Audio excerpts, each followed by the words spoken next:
1 cup கவுனி அரிசி சேர்த்துக்கிறேன். கவுனி அரிசி நல்லா வறுபட்டு வாசனை வருதுங்க.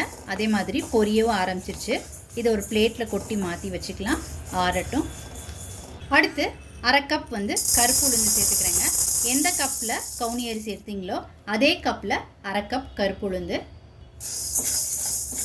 இதையும் சிம்மில் வச்சுட்டு பொறுமையாக வறுத்துக்கோங்க. கருப்பு உளுந்து நல்லா கிறிஸ்பாக வறுபட்டுருச்சுங்க. இதை பிளேட்டுக்கு மாற்றிக்கலாம். அடுத்து நிலக்கடலை 1/2 கப் சேர்த்துக்கிறேங்க.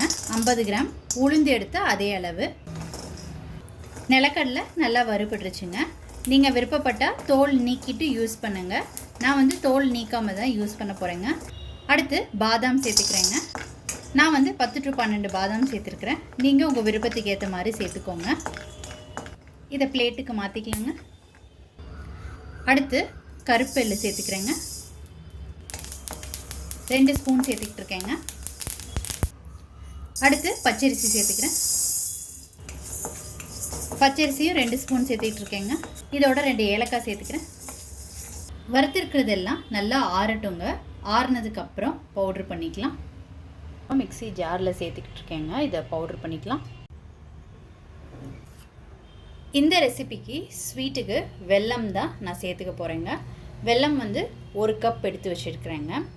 நீங்கள் உங்கள் ஸ்வீட்டுக்கு ஏற்ற மாதிரி கூட குறைச்சி பார்த்து போட்டுக்கோங்க.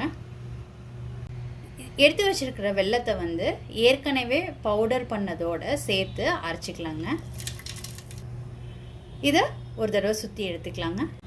வெல்லம் சேர்த்ததுக்கப்புறம் நல்லா பவுடராக அரைச்சி எடுத்துக்கிட்டாச்சுங்க. இப்போ உருண்டைகளாக உருட்டிக்கலாம். அரைச்ச மாவுலேருந்து தேவையான மாவு மட்டும் எடுத்துக்கிட்டு மீதி மாவை ஒரு ஏர்டைட் பாக்ஸில் போட்டு ஸ்டோர் பண்ணி வச்சுக்கோங்க.